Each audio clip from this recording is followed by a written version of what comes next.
Chapitre 4. Les oiseaux, comme à l'accoutumée, anticipèrent le lever du soleil, leur piéppement incessant brisant le silence gris et brumeux de l'aurore. Comme toujours, les femmes de Cairn, silencieuses, furent prêtes les premières et préparèrent leurs enfants. Le barbier Émile Régis, qui s'apprêtait à rejoindre la troupe, son bâton de pèlerin à la main et un sac de cuir sur les épaules, se révéla également prompt et énergique. Les autres membres de la compagnie, ceux qui avaient abusé du distillat d'Olrone, n'étaient pas aussi fringants. La fraîcheur du petit matin réveilla et ranima les fêtards, mais elle ne parvint pas à dissiper totalement les effets de l'alcool de Mandragore. Gérald avait repris connaissance dans un coin de la cahute, la tête dans le giron de Milva. Zoltan et Jasquier s'étaient endormis dans les bras l'un de l'autre sur le tas de racines de Mandragore, faisant vibrer les gerbes d'herbe suspendues au mur du rythme de leur ronflement. Percival s'était retrouvé hors de la cahute, recroquevillé sous un putier et recouvert de la natte de paille que Régis utilisait en guise de paillasson. Les 5 compères, qui apaisaient à présent leur soif intense près de la source, portaient tous, chacun à sa manière, des traces évidentes de fatigue et de grosses cuites, bien sûr. Lorsque le brouillard se fut enfin dissipé et que la sphère rouge du soleil eut fait son apparition au milieu des sapins et des mélèzes de feu carène, la troupe était déjà en chemin, défilant allègement parmi les terres. Régis marchait en tête. Percival et Jasquier se traînaient derrière lui, se donnant de l'allant en chantant à 2 voix la ballade sur les 3 sœurs et le loup. À leur suite, trépignait Zoltan Chivet, qui tirait son étalon par les rênes. Le nain avait trouvé, près de la maison du barbier, un bâton noduleux en bois de frêne, et il le brandissait vers chaque menhir qu'il croisait, en souhaitant un repos éternel aux elfes morts depuis belle lurette. Feld maréchal d'Uda, lui, installé sur son épaule, hérissait ses plumes et poussait de temps en temps, sans y mettre trop d'entrain ni de conviction, des jacassements indistincts. Je suis à la bourre, bonsoir, mais y a pas de souci, t'inquiète pas, tu viens quand tu peux, quand tu veux. Mais bienvenue à toi Laurent, j'espère que tu as passé une bonne semaine. Installe-toi et rejoins-nous. La caméra qui décide de ne pas marcher. Bon, on aura un focus de la caméra plus tard. Mais installe-toi et mets-toi bien, t'inquiète pas, y a pas de souci. Super, merci. Bah écoute, tant mieux, tant mieux si ça s'est bien passé.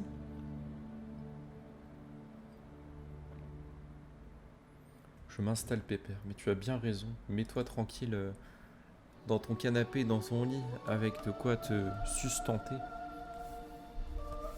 Parce que je crois que ce chapitre-là est un peu plus long que les autres.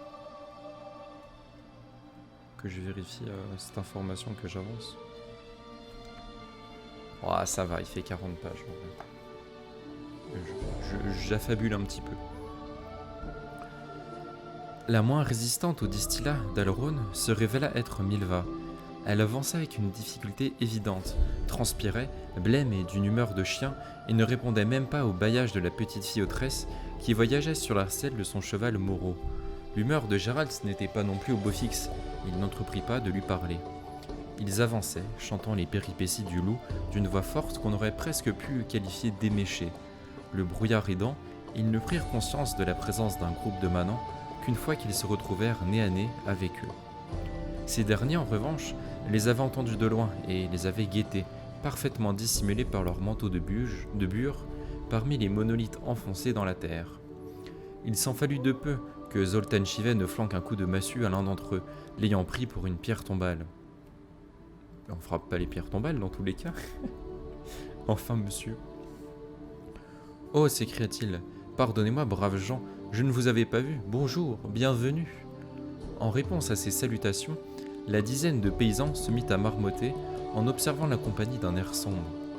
Ils étaient armés de pelles, de pioches et de pieux aiguisés, longs d'une toise. Bienvenue, répéta le nain, je devine que vous venez du camp de la Cholta, ai-je vu juste ?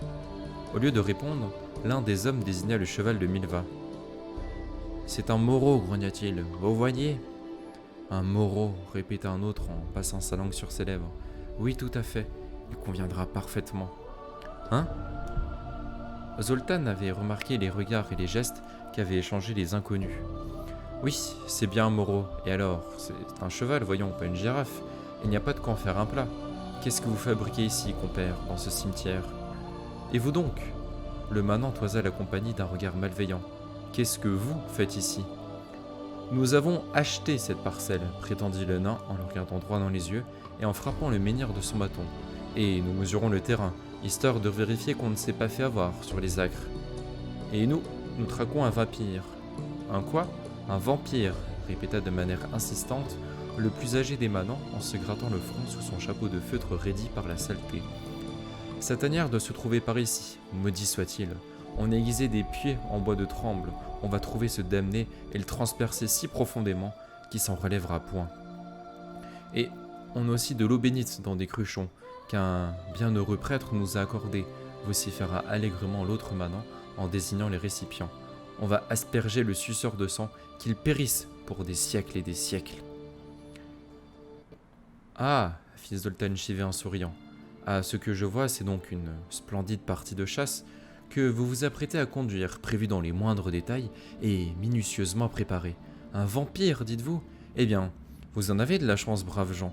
Nous avons justement, dans notre compagnie, un spécialiste en la matière, un sort... Il s'interromput et jura tout bas, car le sorceleur lui avait décoché un violent coup de pied dans la jambe. « Qui a vu ce vampire » demanda Gérald, imposant le silence à ses compagnons d'un regard éloquent. « Comment savez-vous que c'est précisément par ici qu'il convient de le chercher ?» Les manants se mirent à murmurer entre eux. Personne ne l'a vu, reconnut enfin le manant au chapeau de feutre, ni même entendu. Comment le voir, puisqu'il vole la nuit, dans le noir? Comment l'entendre, puisqu'avec ses ailes de chauve-souris, il vole sans un bruissement? On n'a point vu de vampire, ajouta un autre manant, mais on a vu le résultat de ces horribles procédés. Depuis que c'est la pleine lune, cette espèce de fantôme tue des nôtres chaque nuit. Il en a éventré 2 déjà, les a écharpés, une femme et un marmot. Le vampire sème l'horreur et la terreur. Il les a mis en lambeaux, les malheureux. Il a bu leur sang jusqu'à la dernière goutte. Est-ce qu'on va attendre que la 3e nuit arrive sans rien faire? Alors, vous m'excuserez, c'est peut-être moi qui est con, mais quelque chose qui se réveille... Quelque chose qui se réveille à la pleine lune, est-ce que c'est pas plutôt un loup-garou plutôt que ça? Qu'un vampire? C'est plus les loups-garous normalement qui se réveillent à la pleine lune, si je ne suis point con.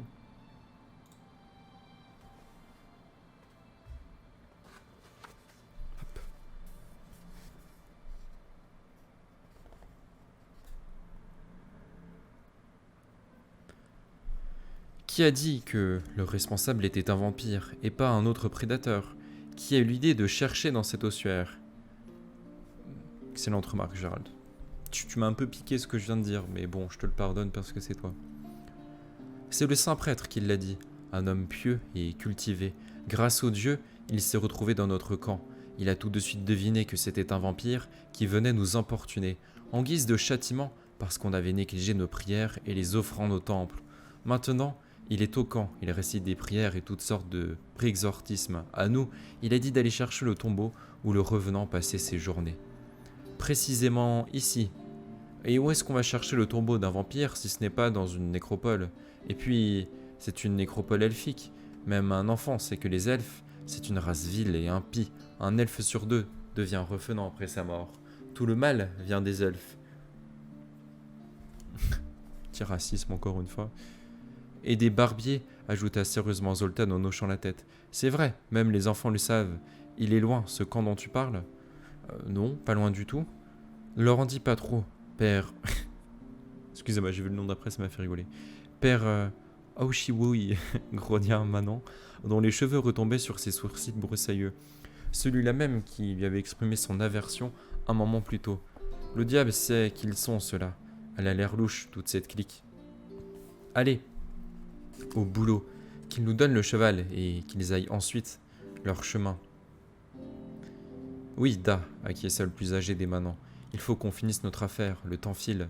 Donnez voir votre cheval, le morceau là, on en a besoin pour trouver le vampire. Enlève la gamine de ta selle, mesquine. Bon, en fait, c'est mon cheval, qu'est-ce que tu vas faire? Milva, qui jusque-là avait observé le ciel d'un air indifférent, regarda le paysan et ses traits se durcirent dangereusement. Bah tu m'étonnes, elle veut lui piquer son cheval. C'est à moi que tu parles, bouseux. Tout juste, donne ton moreau, on en a besoin. Milva essua la sueur sur sa nuque et serra les dents. Ses yeux fatigués avaient à présent la même expression que ceux d'une bête sauvage. De quoi s'agit-il, bonnes gens? Le sorceleur sourit, tentant de détendre l'atmosphère. Pourquoi vous faut-il ce cheval que vous demandez si gentiment? Et comment on va faire autrement pour trouver la tombe du revenant? C'est connu qu'il faut faire le tour du cimetière sur un étalon moreau, et la tombe devant laquelle le cheval s'arrêtera, sans plus vouloir bouger, c'est là que sera le vampire. À ce moment-là, il faudra le déterrer et le transpercer d'un pieu en bois de tremble. Ne vous mettez pas en travers, il n'y a pas à discuter. On doit prendre ce moreau. En vrai, c'est pas bien de se moquer des gens, mais je trouve ça drôle comment. Je trouve ça très drôle comment ils sont tellement superstitieux que ça en devient ridicule, quoi. Une autre robe ne peut-elle convenir demanda Jasquier, qui se voulait conciliant en tendant les rênes de Pégase au manant. Aucunement. Alors vous êtes dans la muise, leur lança Milva entre ses dents, parce que je ne vous donnerai pas mon cheval. Comment ça, tu ne le donneras point? T'as pas écouté, mesquine, ce qu'on a dit? On est obligé. Vous, oui, mais pas moi. On peut trouver une solution à l'amable, intervint Régis avec calme. D'après ce que j'ai compris, Dame Milva a des répugnances à confier sa monture à des mains étrangères. Et comment? L'archère cracha violemment. Rien que d'y penser, ça me dégoûte. Et donc, pour ménager la chèvre et le chou, poursuivit tranquillement le barbier, Dame Milva pourrait monter elle-même son moreau et faire le tour de la nécropole, comme vous le souhaitez. Je ne vais pas cavaler comme une idiote autour d'un cimetière. Personne ne te le demande, la goton, cria l'homme aux longs cheveux. Pour ça, il faut un fier abat, un brave. Toi, t'as qu'à t'activer au fourneau, préparer à manger pour l'homme aux cheveux blancs. Bien sûr, une fille peut être utile parce que, contre un vampire, les larmes d'une jeune donzelle sont très efficaces. Si l'on en asperge, il s'enflamme comme une torche. Mais c'est une jeunette pure et vierge qui doit répandre ses pleurs. J'ai pas l'impression que ça te corresponde, la mégère. Donc, t'es bonne à rien ici. Ah, ce jugement, ce temps de méconnaissance, de mépris et de sexisme en quelques lignes, quoi. Milva s'avança rapidement et, d'un mouvement imperceptible, tendit en avant son poing droit. Il y eut un bruit sourd, la tête du manant bascula en arrière, découvrant sa gorge velue, une cible parfaite. La jeune fille fit encore un pas et cogna droit devant, s'aidant d'une torsion de la hanche et des épaules pour donner plus de puissance à son coup. Le manant recula de quelques pas, s'emmêla les jambes et s'effondra, son occiput heurtant son menhir. « Et maintenant, tu peux voir à quoi je suis bonne, lança l'archère d'une voix frémissante de colère en se frictionnant le poing. Alors, qui de nous deux est le plus brave? Qui a sa place au fourneau? Par ma foi, rien de tel qu'un combat à main nue. Après ça, les choses sont on ne peut plus claires. Les preux, les braves se tiennent debout. Les jocris et les trouillards restent couchés à terre. J'ai pas raison, Pécor? Les manants n'étaient pas pressés de l'approuver. Ils regardaient Milva, la gueule ouverte. Celui au chapeau de feutre s'agenouilla près de l'homme à terre et lui tapota délicatement la joue, sans effet. Il est mort, hoqueta-t-il en relevant la tête. Corps et âme, mais enfin, comment as-tu pu, mégère? Comment peut-on tuer un homme ainsi? Je ne voulais pas, murmura Milva en baissa le bras. Elle n'était pas à faire peur. Après quoi, sans que personne s'y attende, elle se retourna, vacilla, appuya son front contre le menhir et se mit à vomir par saccades.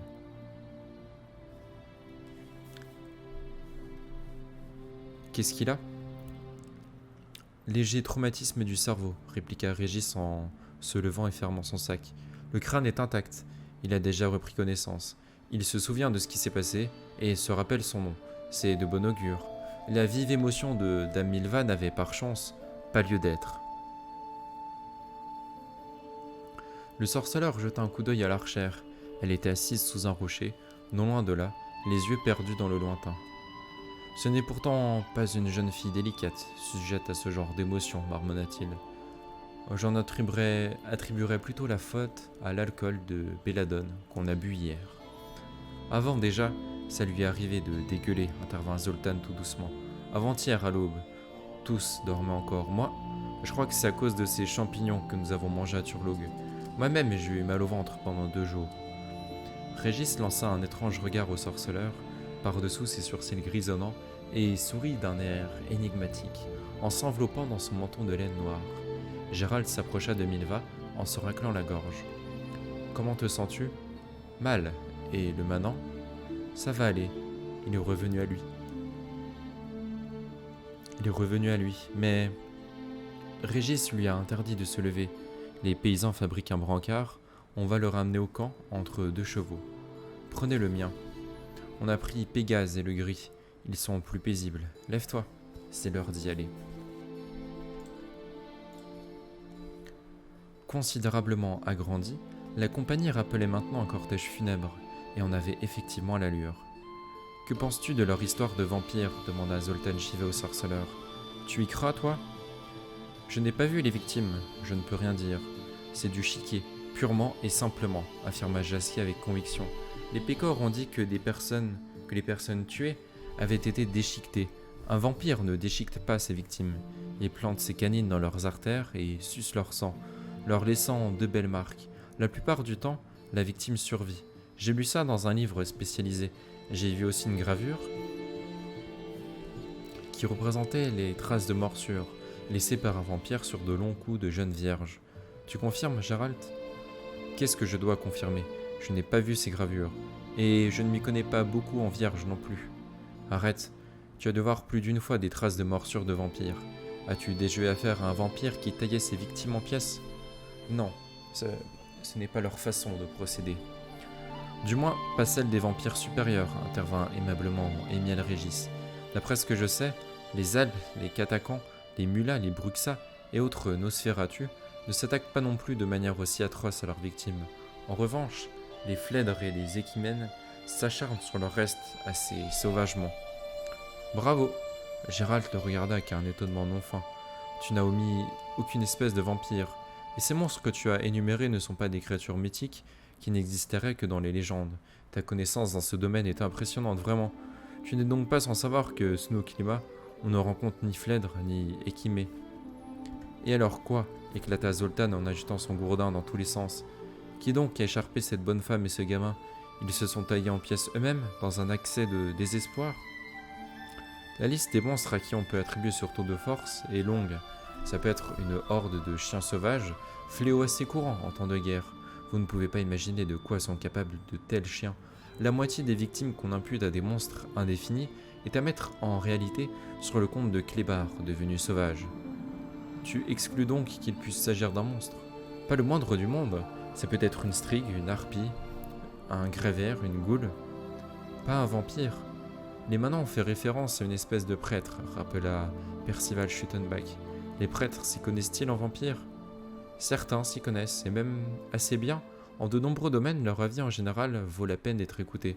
Mais on ne peut, malheureusement, appliquer cette règle à tous.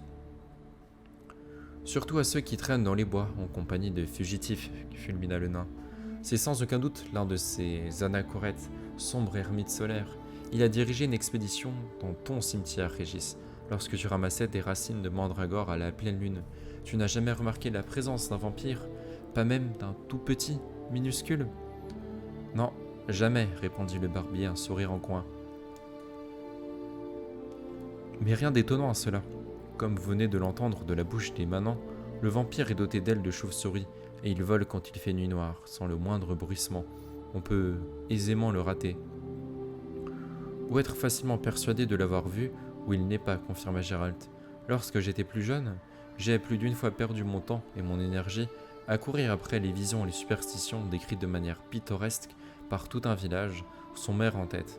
À une certaine époque, j'ai vécu pendant 2 mois dans un château prétendument visité par un vampire. Or, il n'y avait aucun vampire. Mais on y mangeait pas mal. Bon, ça va alors. Ça avait de la bonne bouffe.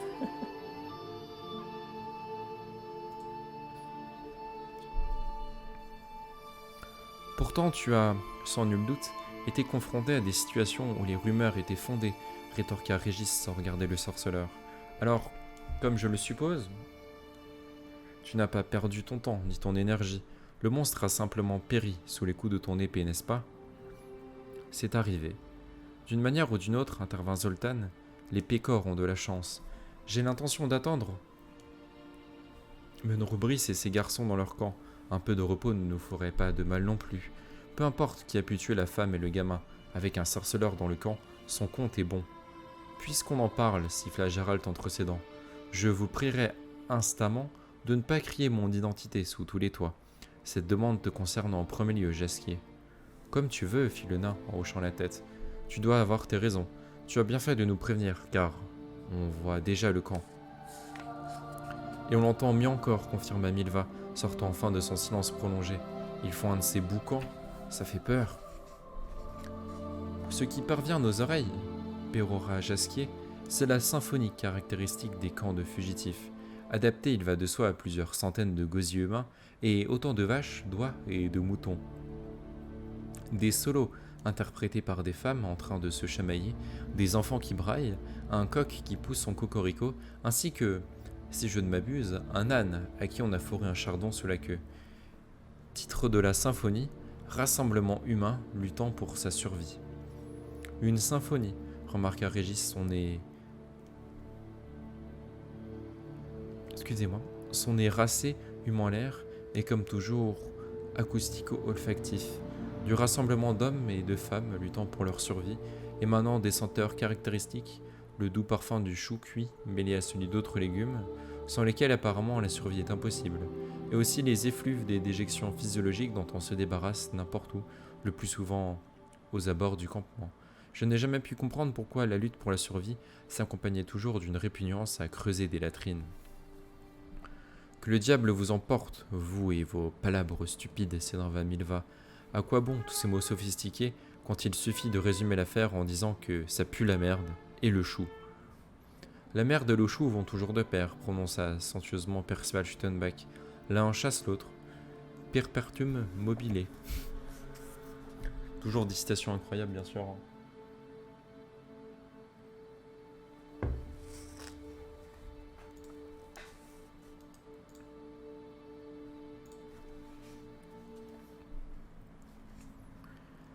Dès qu'ils eurent franchi le seuil du camp, d'où s'élevait un vacarme assourdissant et une odeur pestilentielle, la compagnie devint aussitôt le centre d'attraction de tous les fugitifs rassemblés près des deux camps ou aux abords des charrettes et des cahutes. Ils étaient bien 200, peut-être même davantage. Rapidement, et de manière tout à fait imprévisible, l'intérêt provoqué par les nouveaux arrivants prit de l'ampleur. Soudain, quelqu'un poussa un cri, quelqu'un d'autre se mit à hurler. 2 personnes se précipitèrent spontanément dans les bras l'une de l'autre, où on entendit un rire sauvage, auquel succéda un sanglot tout aussi sauvage. S'ensuivit une immense confusion. De cette cacophonie de braillements où se mêlaient des voix d'hommes, de femmes et d'enfants, il était difficile au premier abord de tirer une conclusion, mais l'affaire au final fut tirée au clair. 2 des femmes de Cairn, qui avaient voyagé avec la compagnie, avaient retrouvé dans le camp qui un mari, qui un frère, alors qu'elles croyaient morts ou disparus dans la tourmente de la guerre. Tous donnaient libre cours à leur lame de joie. Il n'y a que dans la vraie vie qu'une chose aussi banale et mélodramatique puisse se produire, constata avec conviction Jasquier en désignant du doigt la scène émouvante. Si je concluais l'une de mes ballades de cette manière, je serais tourné en ridicule, sans indulgence. Indiscutablement, confirma Zoltan. Pourtant, une telle banalité réchauffe le cœur. On se sent plus léger. Quand le sort se montre généreux, lui qui d'ordinaire s'acharne sur les êtres. Eh bien, au moins, on n'a plus à s'en faire pour ces femmes. Elles ont voyagé avec nous longtemps, très longtemps, pour finalement arriver à destination. Venez, pas la peine de rester. L'espace d'un instant, le sorceleur faillit proposer que l'on repousse quelque peu l'heure du départ, dans l'idée que peut-être l'une ou l'autre des femmes souhaiterait témoigner sa reconnaissance aux nains et les remercier pour leur aide. Il y renonça cependant, car rien ne laissait supposer que ce soit le cas. Les femmes, tout à leur bonheur des retrouvailles, ne leur prêtaient plus la moindre attention. Qu'attends-tu ? Zoltan lui jeta un bref regard. Qu'on te couvre de fleurs en signe de gratitude, qu'on te badigeonne de miel, on se tire, on n'a plus rien à faire ici. Tu es d'une sagesse indubitable. Ils n'allèrent pas bien loin. Une voix criarde d'enfant les arrêta. La petite fille aux tresses et aux taches de rousseur les rejoignit. Elle était essoufflée, elle tenait à la main un énorme bouquet de fleurs des champs. « Je vous remercie d'avoir pris soin de moi, de mon petit frère et de ma maman, couina-t-elle. Merci aussi d'avoir été bon avec nous, et tout, j'ai cueilli des fleurs pour vous. »« Merci à toi, déclara Zoltan Chivet. Vous êtes bon, ajouta la fillette en suçant le bout de sa tresse. Je ne crois pas tout ce que dit ma tante. Vous n'êtes pas d'horribles nains souterrains. Toi, Percival, tu n'es pas du tout un vulgaire excentrique venu de l'enfer. Et toi, oncle Jasquier, tu n'es pas du tout un dindonneau braillard. Ma tante ne dit pas la vérité. Et toi, tante Marie, tu n'es pas une donzelle armée d'un arc. Tu es juste tante Marie. Et moi, je t'aime bien. Pour toi, j'ai choisi les plus belles fleurs. Je te remercie, lança Milva d'une voix légèrement altérée. Nous te remercions tous, répéta Zoltan. Et Percival, vulgaire et excentrique venu de l'enfer, donne donc un souvenir à cet enfant, un petit cadeau. N'as-tu pas dans ta poche un caillou en trop ?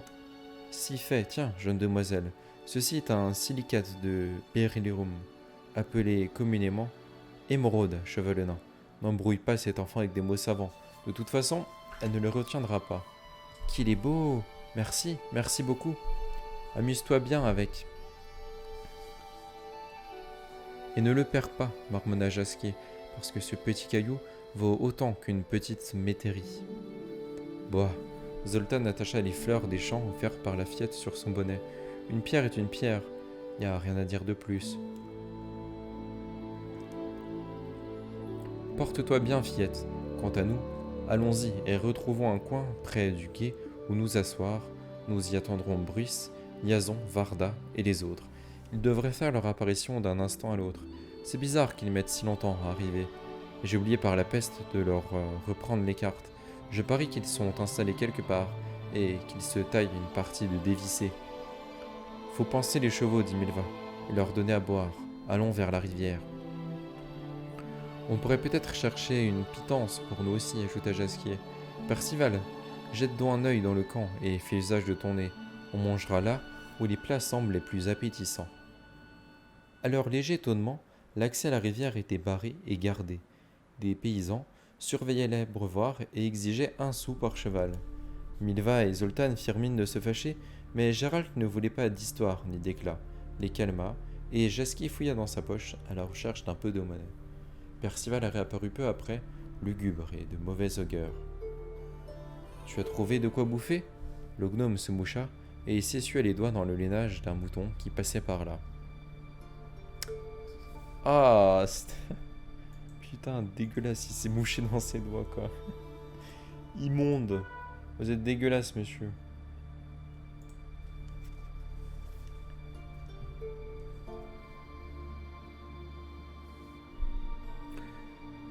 Oui, mais je ne sais pas s'il en aura assez pour tout le monde. Il faut payer pour tout ici. Et leur prix, je vous dis pas. Pour la farine et la semoule, 1 couronne la livre. 2 nobles l'assiette de potage. Une petite marmite de loche pêchée dans la cholta coûte autant qu'une livre de saumon fumé à Diligen. Et le fourrage pour les chevaux ? 1 thaler à la mesure d'avoine. Combien ? brailla le nain. Combien grena Milva. Demande aux chevaux combien. Ils vont s'écrouler si on leur fait brouter de l'herbe. Du reste, il n'y a pas d'herbe ici. Il était inutile d'ergoter. Les marchandages ardus avec les paysans qui disposaient d'avoine ne donnèrent rien non plus. L'homme prit à Jasquier le restant de ses sous, sans prêter attention aux invectives de Zoltan qui, au demeurant, ne l'avaient pas troublé le moins du monde. Les chevaux, en revanche, plongèrent avec plaisir leurs naseaux dans les sacs d'avoine. « Saleté d'escroquerie !» gronda le nain, en donnant des coups de gourdin dans les roues des charrettes qui passaient. « Encore heureux qu'ils nous permettent de respirer gratuitement, sans exiger 1 demi-sou par respiration. Ou bien 5 sous pour faire nos besoins. Les besoins physiologiques supérieurs, déclara Régis tout à fait sérieusement, sont appréciés. Vous voyez cette bâche étendue sur des piquets et l'homme qui se tient debout à côté, il est en train de monnayer les atouts de sa propre fille, prêt à négocier. Je l'ai vu accepter une poule il y a un instant. Je ne prédis rien de bon à votre race, dit Zoltan Chivet d'une voix morne. Chaque créature raisonnable sur cette terre a coutume de rejoindre ses semblables le jour où elle sombre dans la pauvreté, la misère et le malheur, parce qu'il est plus facile de surmonter les temps difficiles au milieu des siens en s'entraidant, tandis que vous, les humains, vous ne faites que vous observer pour tenter de tirer profit de la misère de l'autre. Quand c'est la famine, au lieu de partager la nourriture, vous allez ronger les plus faibles.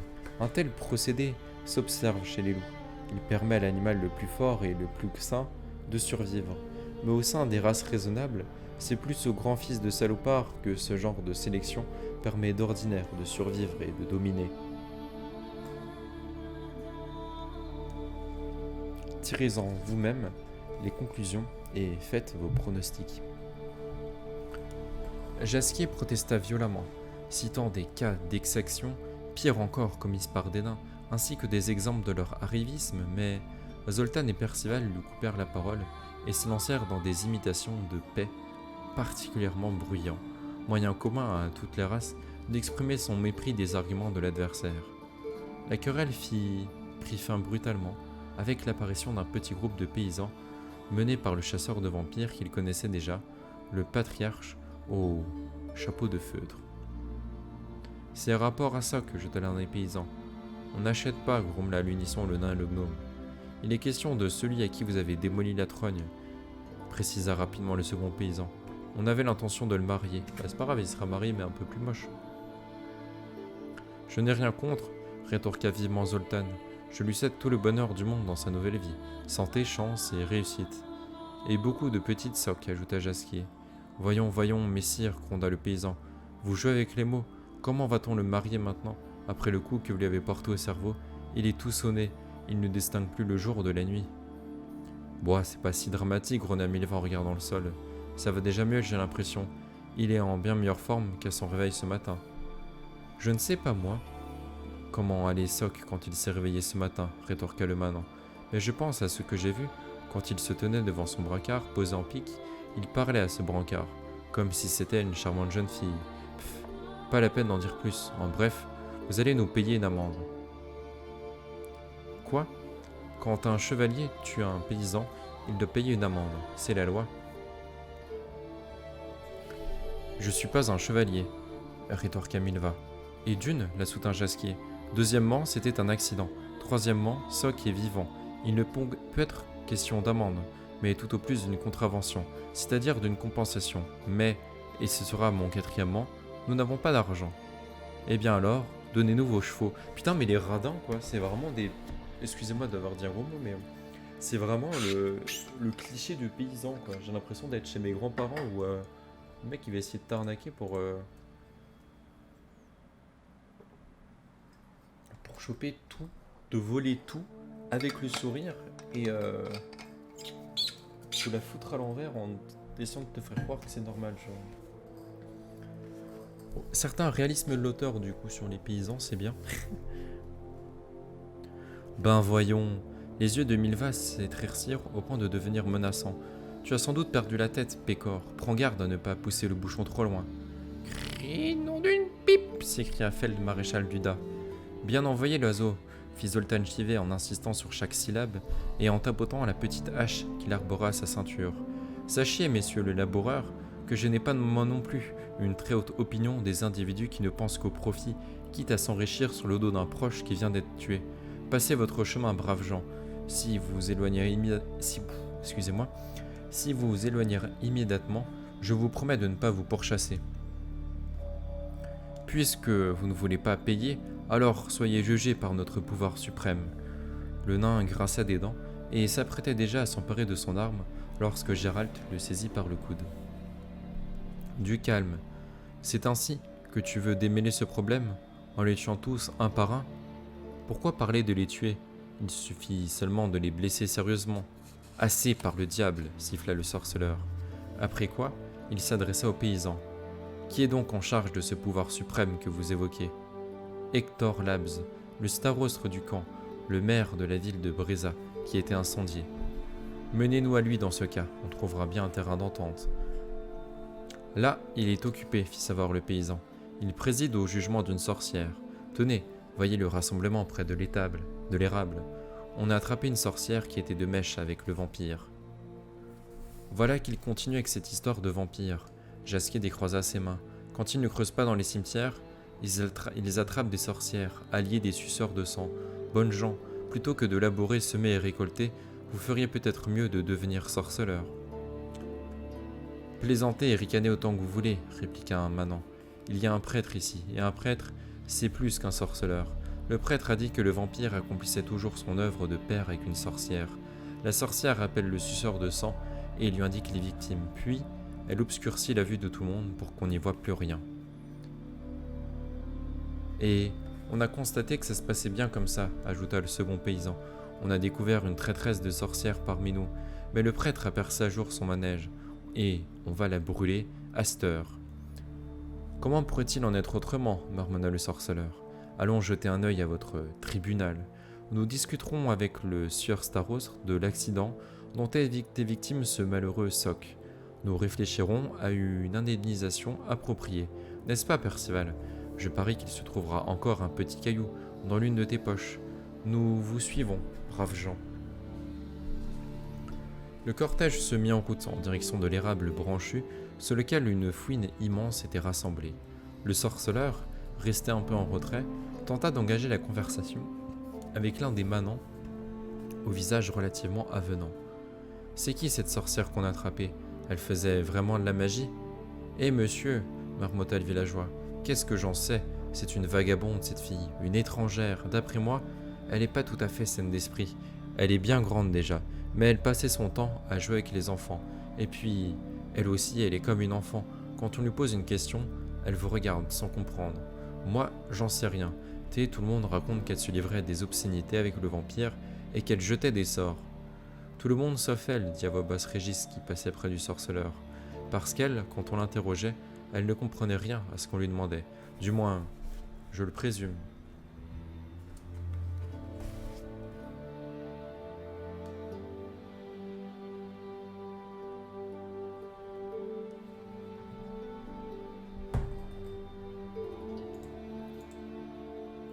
Ah, au secours. Ok, c'est bon. J'ai failli faire une bêtise.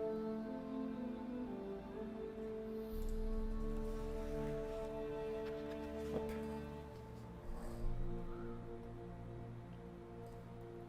Le temps manquait pour un interrogatoire plus poussé, car ils se trouvaient déjà sous l'érable. On les laissa passer à travers la foule. Il faut reconnaître que Zoltan et son gredin les y aidèrent considérablement. Une échelle était posée contre une charrette dont les sacs avaient été déchargés. Une jeune fille, âgée d'environ 16 ans, y était attachée, les bras en croix. Elle touchait à peine terre. Au moment où les compagnons arrivaient, on arrachait sa chaise de ses maigres épaules. La jeune fille attachée ricanait d'une voix niaise et se mit à pleurer en roulant des yeux apeurés. On avait allumé un feu de bois tout près d'elle. Un homme soufflait consciencieusement sur les braises, tandis qu'un autre, à l'aide de tenailles, prenait des fers à cheval qu'il plaçait religieusement dans le feu. La voix du prêtre, empreinte d'une vive excitation, s'éleva au-dessus de la foule. « Ville sorcière, fille impie, reconnais la vérité. Ah, regardez-la donc, braves gens, elle s'est abreuvée d'une boisson satanique. Regardez-la donc, elle le porte sur son visage. » Le prêtre était maigre. Il avait un visage aussi sec et sombre qu'un poisson fumé. Il portait une robe noire qui flottait autour de lui comme autour d'un piquet. Un symbole sacré miroitait autour de son cou. Gérald ne put distinguer de quelle divinité il s'agissait, du reste il n'y s'y connaissait pas en symbole. Le Panthéon, qui ces derniers temps ne cessait de s'agrandir, ne l'intéressait guère. Néanmoins, le prêtre devait sans aucun doute appartenir à l'une de ces nouvelles sectes religieuses. Les plus anciennes n'occupaient pas leur temps à traquer des jeunes filles pour ensuite les attacher à des charrettes et les livrer ensuite en pâturage à la populace superstitieuse. Depuis la nuit des temps, La femme est le cœur du mal, l'instrument du chaos, la partenaire du complot contre le monde et la race humaine. Seule la volupté du corps régit la femme. C'est pourquoi elle sert volontiers les démons pour pouvoir calmer ses pulsions inassouvies et ses désirs contre nature. Nous allons dans un instant en apprendre beaucoup plus sur les femmes, marmonna Régis. C'est un cas pathologique de phobie, dans sa forme la plus aiguë. Le saint homme doit souvent rêver de la vagina dententa. Merci pour cette précision. Des plus affûtés.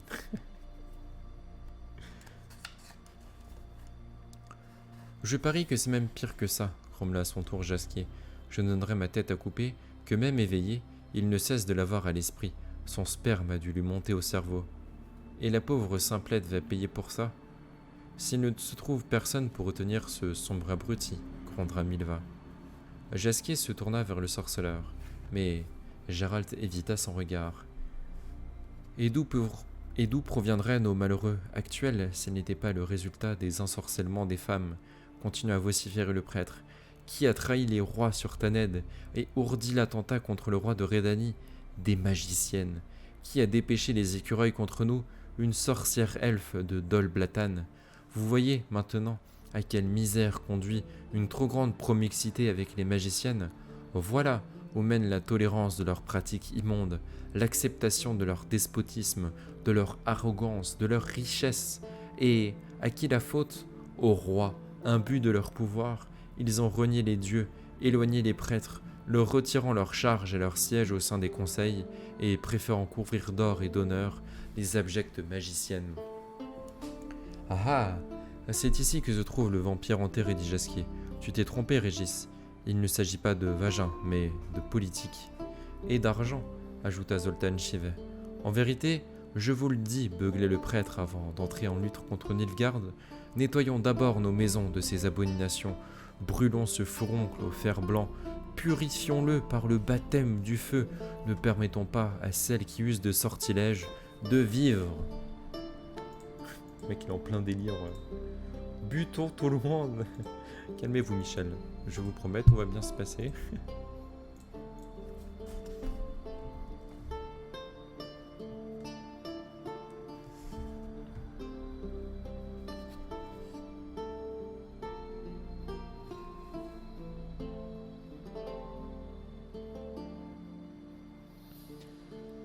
Nous ne le permettrons pas. Au bûcher. La jeune fille attachée à la charrette partit d'un rire hystérique, roulant toujours des yeux. Tout doux, passez vite, intervint un morne villageois d'une taille impressionnante qui était jusque-là resté silencieux et autour duquel s'étaient agglutinés des hommes tout aussi taciturnes ainsi que quelques femmes, la mine renfrognée. Jusqu'à maintenant, on n'a fait qu'entendre des cris, criasser, tout le monde peut le faire, même une corneille. De votre part, saint homme, on pourrait toutefois s'attendre à plus de piété. Vous contestez mes propos, Staros Labs, les propos d'un prêtre. Je ne conteste point du tout, moi. Le grand homme cracha par terre en remontant son falzar en toile de jute. Cette fille, c'est une orpheline, une fille perdue, une vagabonde. Elle ne représente rien pour moi. Si on me prouve qu'elle est de mèche avec le vampire, alors vous pourrez en faire ce que vous voulez. Mais tant que je serai Staros de ce camp, on punira seulement que des coupables ici. Vous voulez punir? Montrez-nous la preuve du méfait avant tout. Mais je vais vous le montrer, s'écria le prêtre en faisant signe à ses valets, ceux qui, un instant plus tôt, plaçaient les fers à cheval dans la fournaise. Vous la verrez de vos yeux, vous, Labs, et tous ceux ici présents. Les valets allèrent chercher derrière le chariot un petit chaudron enduit de pois qu'ils tenaient par l'anse, puis ils le posèrent par terre. Voilà la preuve, brailla le prêtre en renversant le chaudron d'un coup de pied. Un liquide clair se répandit sur le sol, éclaboussant le sable de petits morceaux de carottes, de brins d'herbe difficilement identifiables et de quelques petits bouts d'os. La sorcière préparait des décoctions magiques, de l'élixir, grâce auquel elle pouvait voler dans les airs vers son vampire adoré, afin d'ourdir avec lui des meurtres dans le vice. Je connais, moi, les méthodes et les procédés des sorciers. Je sais de quoi est faite cette décoction. La sorcière a fait bouillir un chat vivant. La foule horrifiée poussa un soupir. C'est macabre, dit Jasquier en frissonnant. Faire bouillir une créature vivante? J'avais pitié de la jeune fille, mais elle est allée un peu trop loin. Ferme ta gueule, siffla Milva.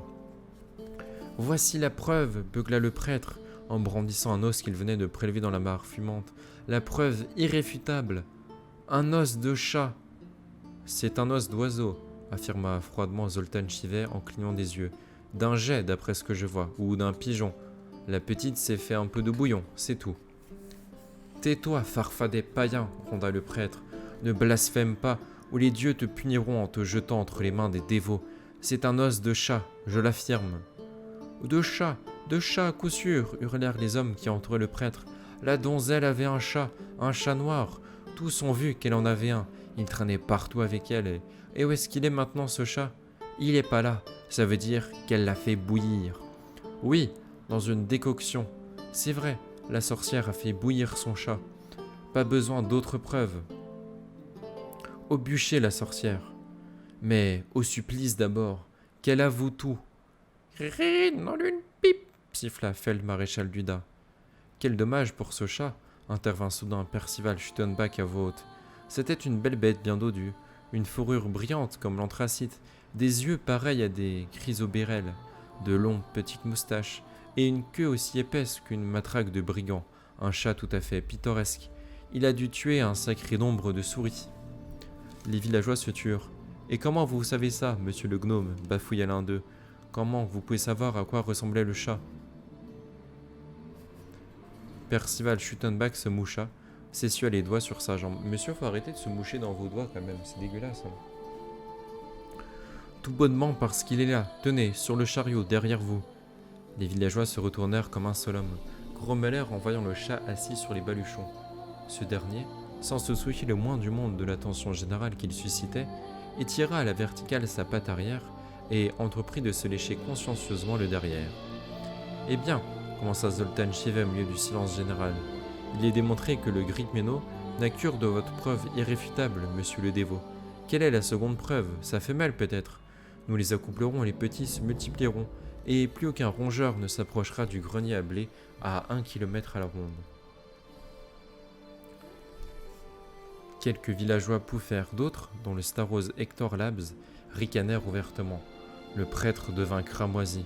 « Je ne t'oublierai pas, blasphémateur, mugit-il, en menaçant le nain du doigt. Gnome impie, créature des ténèbres, comment es-tu arrivé ici? Peut-être conspires-tu, toi aussi, avec le vampire? Attends un peu, lorsque nous aurons châtié la sorcière, nous te tirerons les vers du nez. Mais occupons-nous d'abord du jugement de cette jeteuse de sorts. Les fers sont déjà dans le feu. Nous allons voir ce que la pécheresse avouera lorsque sa vilaine peau commencera à rougir. Je vous garantis qu'elle reconnaîtra elle-même ses crimes d'ensorcellement. Un aveu n'est-il pas la preuve suprême? Oui, Ida, répliqua Hector Labs. Je suis bien certain que si on vous plaçait des fers rougis sous les pieds, vous pourriez même avouer une union coupable avec une jument. Vous êtes un homme de Dieu, mais vous causez comme un écarisseur. Oui, homme de Dieu je suis, beugla le prêtre en élevant la voix pour dominer le bourdonnement qui s'élevait dans la foule. Je crois en la justice divine, au châtiment et à la vengeance, que la sorcière soit soumise au jugement divin. Bonne idée, intervint le sorceleur d'une voix forte qui couvrit tout le tumulte.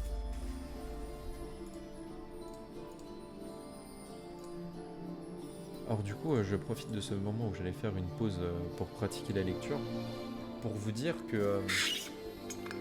petite anecdote. Enfin, pas anecdote, mais petit point de culture. Pour ceux qui n'avaient pas vu la vidéo du docteur Nozman qui parle de ça. Mais, fun fact, quand vous murez les gens qui mouraient au bûcher, et ben en fait, ils mouraient pas des suites de leurs blessures. Ils mouraient plutôt, le terme est plus exact, ils mouraient des fumées toxiques qui les intoxiquaient et qui les tuaient. Voilà. Plus que du fait qu'ils étaient en train de cramer. Et autre fun fact, en fait, brûler, ça fait surtout mal au début, mais une fois que l'épiderme il est cramé, en fait, t'as tous tes nerfs de douleur qui sont cramés. Et donc du coup, bah, tu ressens plus grand chose parce que de toute façon, il n'y a plus grand chose qui peut te permettre de ressentir la douleur.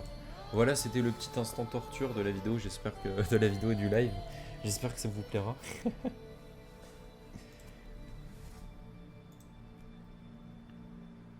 Je vois qu'il y a des gens nouveaux qui nous ont rejoints. Bienvenue aux nouveaux.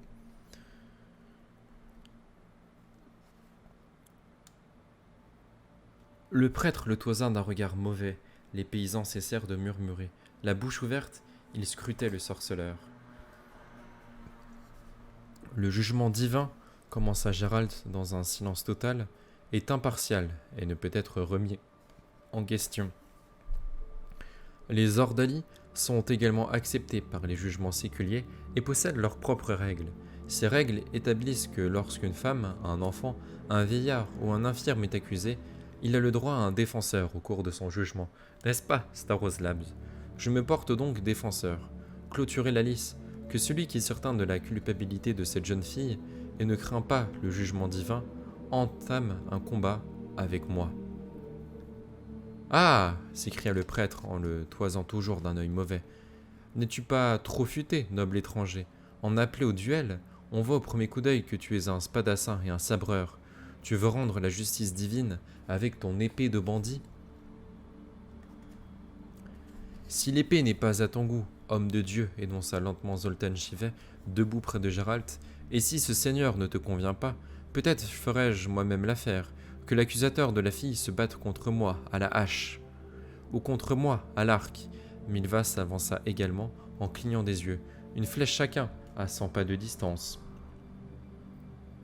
Voyez, bonnes gens, comme les défenseurs de la sorcière se multiplient rapidement, s'écria le prêtre.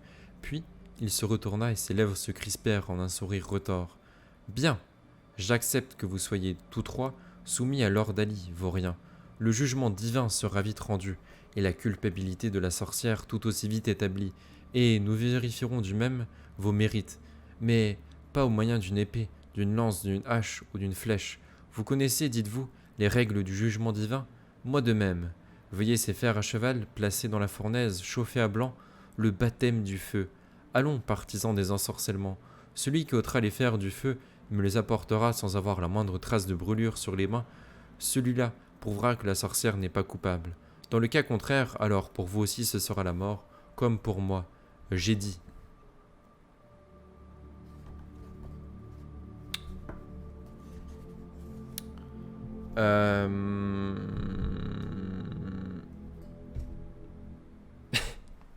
C'est très très con ce qu'il vient de dire.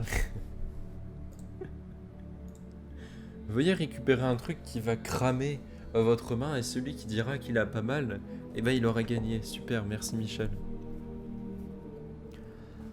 Les grognements de mécontents du Staros Labs et de son groupe furent couverts par les hurlements d'enthousiasme de la majorité des paysans rassemblés derrière le prêtre, impatients d'assister à un tel spectacle. Milva lança un coup d'œil à Zoltan, qui se tourna vers le sorceleur, lequel regarda le ciel avant de revenir sur Milva. « Crois-tu aux dieux » demanda-t-il à mi-voix. « J'y crois » grommela doucement l'archère en regardant les charbons dans le feu, « mais j'ai pas l'impression qu'ils aient envie de se prendre la tête avec une histoire de fer brûlant. Entre le feu de bois et ce fils de chien, il y a 3 pas, tout au plus, » siffla Zoltan entre ses dents. « Je dois pouvoir résister, j'ai travaillé dans une fonderie. Priez tout de même vos dieux pour moi. » Un instant. Émiel Régis posa une main sur l'épaule du nain. Mettez donc vos prières en attente. Le barbier s'approcha du feu de camp, s'inclinant devant le prêtre et le public, puis il se pencha sans la moindre hésitation et plongea sa main dans les flammes. La foule hurla d'une seule voix. Zoltan poussa un juron. Milva planta ses ongles dans le bras de Gérald. Régis se redressa, regarda tranquillement les fers incandescents qu'il tenait à la main, puis, sans se presser, se dirigea vers le prêtre. Celui-ci s'écarta, mais il fut bloqué par les villageois debout derrière lui. « C'est bien ce que vous vouliez, si je ne m'abuse, révérendissime, demanda Régis en soulevant les fers. Le baptême du feu. Si c'est cela, je suppose que la sentence divine est sans équivoque. La jeune fille est innocente. Ses défenseurs sont innocents. Et moi, je le suis également. Montrez-moi votre main, brodua le prêtre, que je vérifie qu'elle ne porte aucune marque de brûlure. Le barbier sourit à sa façon, les lèvres serrées, puis il fit passer le fer dans sa main gauche, tandis qu'il montrait la droite, tout à fait indemne, au prêtre d'abord, puis, en tendant bien haut le bras à toute l'assemblée, la foule beugla. « À qui appartient ce fer à cheval » demanda Régis. « Que Que le propriétaire vienne le récupérer. Personne ne se manifesta. C'est un tour du diable, hurla le prêtre. Tu es un sorcier toi-même, ou le diable incarné. Régis jeta le fer à cheval par terre et se retourna. Dans ce cas, prononcez à mon encontre des exorcismes, proposa-t-il froidement. Vous le pouvez, mais le jugement divin a eu lieu déjà. Par ailleurs, j'ai entendu dire que récuser les conclusions des ordalies s'apparentait à de l'hérésie. Disparais, hurla le prêtre en agitant d'une main une amulette sous le nez du barbier et en faisant de l'autre des gestes cabalistiques, sans doute destinés à conjurer le sort. Disparais dans les gouffres de l'enfer, sorcier. Que la terre se fende sous tes pas. Ça suffit, s'écria Zoltan avec colère. Et vous, monsieur le Staros Labs, avez-vous l'intention de rester encore longtemps sans bouger devant cette mascarade? Comptez-vous... Les propos du nain furent interrompus par un horrible hurlement. Nilfgaard. Ok. C'est à partir de là que commencent les emmerdes du chapitre.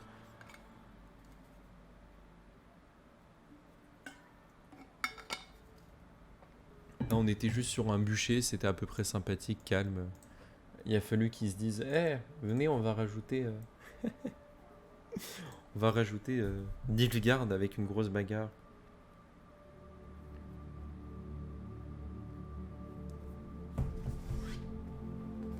Hop.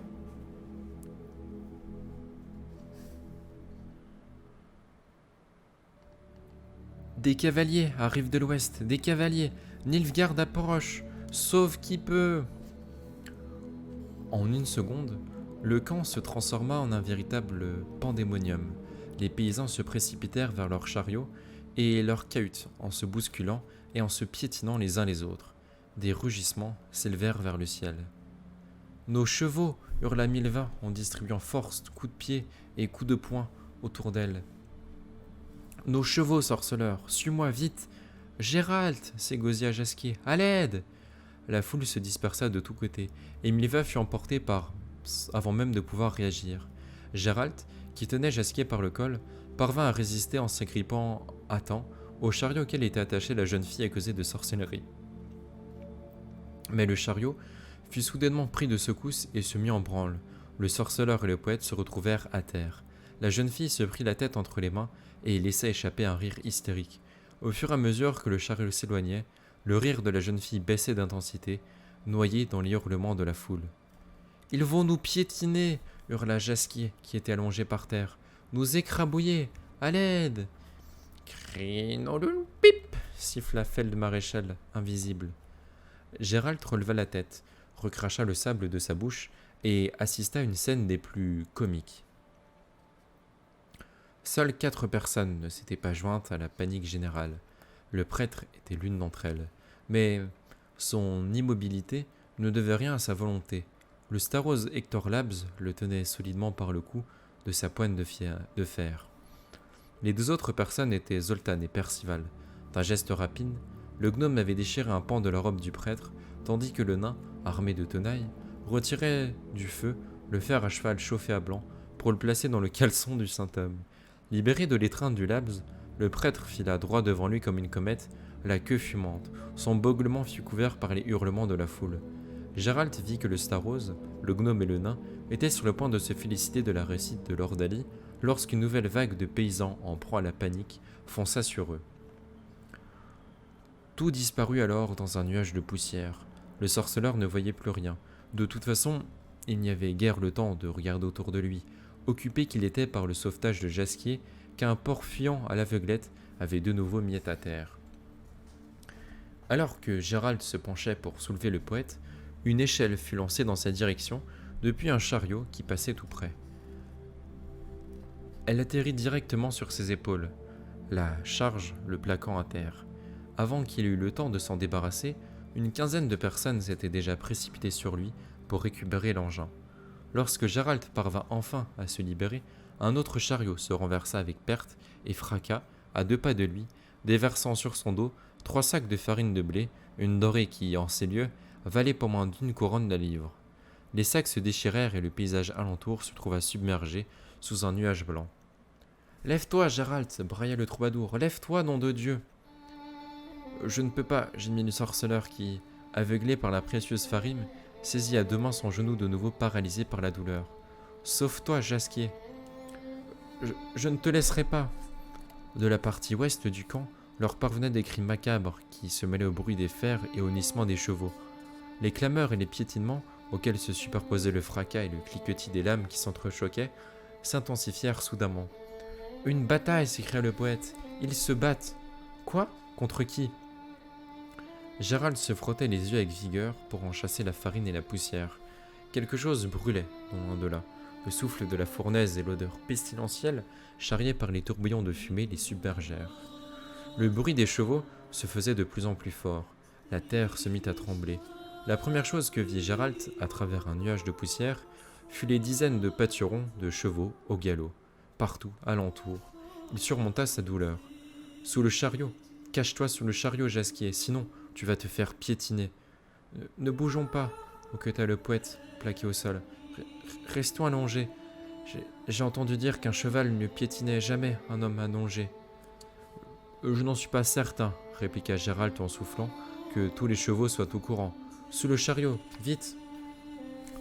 Au même instant, l'un des chevaux qui ne semblait pas connaître les proverbes des humains le heurta de plein fouet sur le côté du crâne. Toutes les constellations du firmament se mirent soudain à briller devant les yeux du sorceleur, et quelques secondes plus tard, le ciel et la terre disparurent dans des ténèbres impénétrables. Quelques soucis du coup actuellement pour le sorceleur. Espérons que ça va se passer un peu mieux pour lui.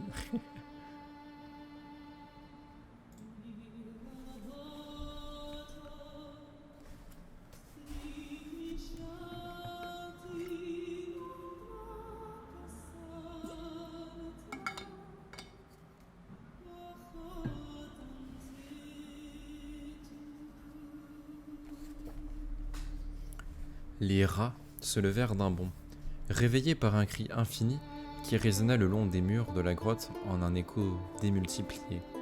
As et Rif s'emparèrent de leurs épées. Étincelle pesta, car elle s'était cogné la tête contre une saillie rocheuse. « Qu'est-ce que c'est » cria Kéligé. « Que se passe-t-il » Dans la grotte, l'obscurité régnait, bien que le soleil brille à l'extérieur. Les rats, récupérés d'une nuit passée, affirent des poursuivants au grand galop. Gisler inclina un flambeau vers le feu, l'alluma, puis il se leva et se dirigea vers l'endroit où dormaient Ciri et Missel, situés comme toujours un peu à l'écart du reste de la bande. Ciri était assise, la tête baissée, et Missel la tenait dans ses bras. Gisler leva sa torche. Les autres aussi s'étaient rapprochés. Missel recouvrit les épaules de Ciri d'une fourrure.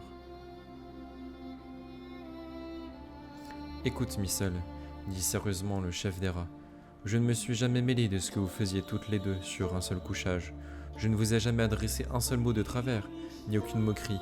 Je m'efforce toujours de regarder ailleurs et de ne pas faire attention. C'est votre affaire. Ce sont vos inclinations.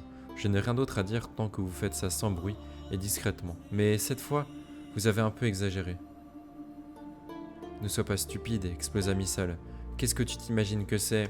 Elle a crié dans son rêve. C'était un cauchemar. Ne crie pas. Falca ? Ciri remua la tête. Il était si terrible que ça, ton rêve. De quoi as-tu rêvé ? Laisse-la tranquille. Ferme-la, Missel. Falca ? Quelqu'un que j'ai connu autrefois, s'étrangla Ciri, se faisait piétiner par des chevaux, les sabots. J'avais l'impression que c'était moi qui le piétinais. Je ressentais la douleur, à la tête et aux genoux. J'ai toujours mal, pardon, je vous ai réveillé. Ne t'excuse pas. Gisler nota que Missel avait les dents serrées. C'est moi qui vous dois des excuses. Quant à ton rêve, ma foi, ça arrive à tout le monde, ce n'est pas grave. Ciri ferma les yeux. Elle n'était pas certaine que Gisler ait raison. Un coup de pied lui fit reprendre conscience. Gérald était allongé, la tête appuyée contre la roue d'un chariot renversé. Jasquier était recroquevillé, juste à côté de lui. L'homme qui avait frappé le sorceleur se révéla être un lansquenet, vêtu d'une jaque et d'un haut arrondi. Un autre lansquenet se trouvait à son côté. Tous deux tentaient des chevaux par les rênes. De leurs selles pendaient des ballasts et des pavois. Des meuniers ou quoi, par le diable ? Le second Lancnais haussa les épaules. Gérald vit que Jasquier avait les yeux rivés sur les pavois. Lui-même avait remarqué depuis longtemps les lys qui étaient gravés, les armoiries du royaume de Témérie. Les autres tirailleurs à cheval, qui essaimaient un peu partout aux alentours, arboraient les mêmes insignes.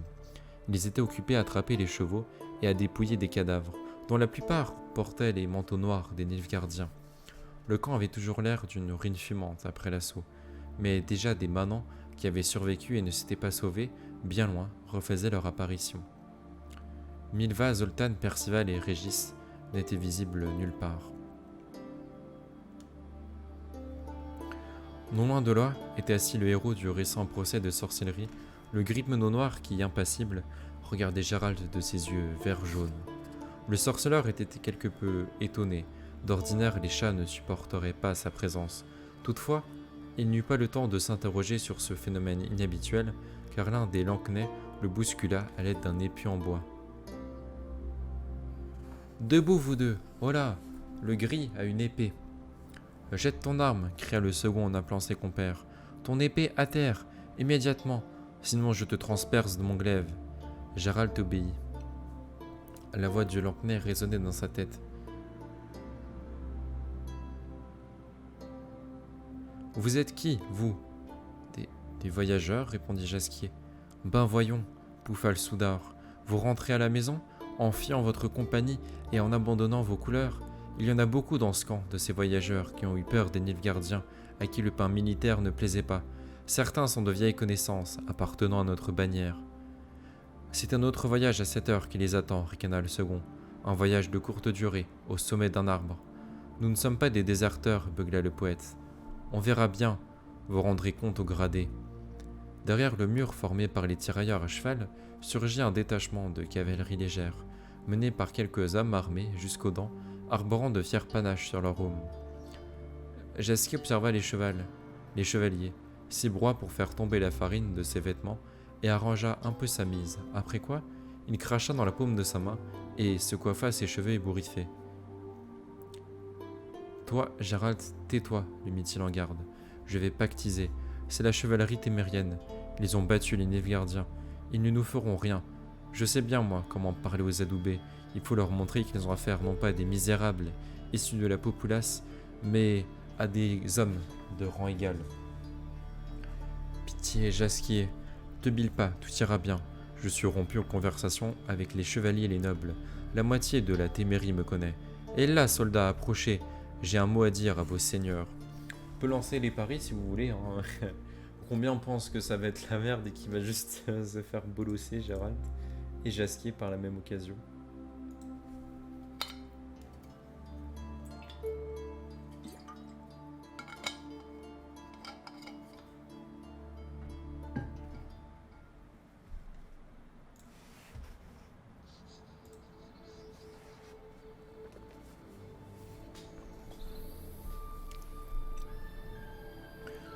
Les Lancnais se regardèrent, hésitants, puis ils écartèrent leurs lances pour le laisser passer. Jasquier et Gérald se dirigèrent vers les chevaliers. Le poète avançait fièrement, la mine princière, une attitude qui jurait avec son caban effiloché, encore couvert de farine. « Stop !» hurla à son adresse l'un des hommes en armure. « Pas un pas de plus. Qui êtes-vous donc ?»« Et à qui ai-je l'honneur ?» répondit Jasquier en mettant ses poings sur ses hanches. « Pour quelle raison devrais-je m'adresser à vous ? Qui sont donc ces hommes bien nés pour opprimer des voyageurs innocents ? C'est pas à toi de poser des questions. Va, nu-pied, contente-toi de répondre. » Le troubadour pencha la tête, jeta un coup d'œil aux armoiries sur les pavois et les tuniques des chevaliers. « 3 cœurs rouges dans un champ doré, constata-t-il. Vous appartenez donc à la famille des Aubry, un lambel à 3 pendants. Cela signifie que vous devez être le fils aîné d'Anselme Aubry. Je connais bien votre père, sieur Chevalier. Et vous, sieur Braillard ? Qu'est-il gravé sur votre écu d'argent ? Un pilier noir au milieu de têtes de griffon, les armoiries de la famille Papebroc, si je ne me trompe. Et je me trompe rarement en la matière. Le pilier, à ce que l'on raconte, symbolise le bon sens qui caractérise votre famille. Arrête, sacré nom, génie Gérald. Je suis le célèbre poète Jasquier, poursuivit le barde en se rengorgeant sans prêter attention à Gérald. Vous avez sans nul doute entendu parler de moi. Conduisez-moi à votre chef, car j'ai pour habitude de m'adresser qu'à des seigneurs de même rang que moi. » Les hommes en cuirasse restèrent sans réaction, mais sur leur visage se lisait une expression de plus en plus antipathique, et leurs gantelets de fer se crispaient sur les rênes. Jasquier, manifestement, ne s'en était pas rendu compte. En même temps, on se rend compte de pas grand-chose généralement, Jasquier. « Eh bien, que vous arrive-t-il » demanda-t-il d'un air hautain. « Qu'avez-vous ainsi à bâiller aux corneilles, chevalier ? Oui, c'est à vous que je m'adresse, sieur Pilieu Noir. Quelle tête vous faites ? Qui vous a dit qu'en clignant des yeux et en avançant ainsi votre mâchoire inférieure, vous aurez l'air viril, brave, majestueux et menaçant ? Cela vous a bien dupé. Vous avez l'air d'un homme constipé depuis une semaine. » Ah, Jasquier, au secours. Tu es désespérant, Jasquier. Ah, putain, genre Jasquier, c'est Perceval dans Camelot, quoi. Genre, il arrive toujours à être impressionnant là où tu ne l'attends pas, quoi. Emmenez-les, beugla au Lancnais le fils aîné d'Anselme Aubry, porteur de l'écu aux 3 cœurs. Le pli noir de la famille des Papebroek talonna son destrier de ses éperons. Emmenez-les et attachez-les, ces scélérats. Ah oui, mais en même temps, fallait pas réagir comme ça, Jasquier. C'était un peu prévisible que ça allait finir comme ça, quoi.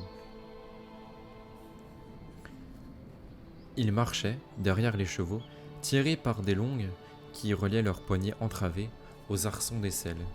Ils marchaient, couraient parfois, car les cavaliers n'épargnaient ni leur monture, ni les prisonniers. Jasquier, par 2 fois, s'était écroulé et avait été traîné durant plusieurs minutes sur le ventre, hurlant en faire pitié. Il fut remis sur ses jambes, stimulé sans ménagement par le bout d'un épieu, et contraint à repartir. La poussière les faisait larmoyer, les aveuglait, leur piquait le nez, les oppressait. La soif rendait leur gorge brûlante. Une seule consolation, la route sur laquelle on les pressait allait vers le sud. Gérald voyageait donc enfin dans la bonne direction, à une allure soutenue qui plus est. Il ne s'en réjouissait pas cependant, car ce n'était pas ainsi qu'il avait imaginé son voyage. Quand ils arrivèrent à destination, Jasquier avait la voix complètement éraillée d'avoir lancé tant de blasphèmes et d'appels à la miséricorde, et Gérald était à la torture en raison de la douleur qui irradiait dans son genou et son coude. Celle-ci était si vive que le sorceleur commençait à envisager une solution radicale, voire même désespérée. Ils parvinrent à un camp guerrier, déployé autour d'une citadelle en ruine, à demi incendiée. Au-delà d'une ceinture de sentinelles, des barres d'attache pour les chevaux et des feux de bivouac fumants, ils découvrirent, entourant une immense place d'armes trépidante, les tentes des chevaliers ornées de leurs étendards. La place d'armes, ceinte d'une palissade démantibulée et calcinée, se révéla être le terme de leur périple forcé. Ayant avisé une mangeoire pour les chevaux, Gérald et Jasquier tirèrent sur leurs longues. Les cavaliers, dans un premier temps, ne semblaient guère enclins à les laisser accéder à l'abreuvoir. Le fils d'Anselme Aubry dut cependant se rappeler que Jasquier était une prétendue connaissance de ses parents et voulut être aimable. Le sorceleur et le poète se frayèrent un passage au milieu des chevaux.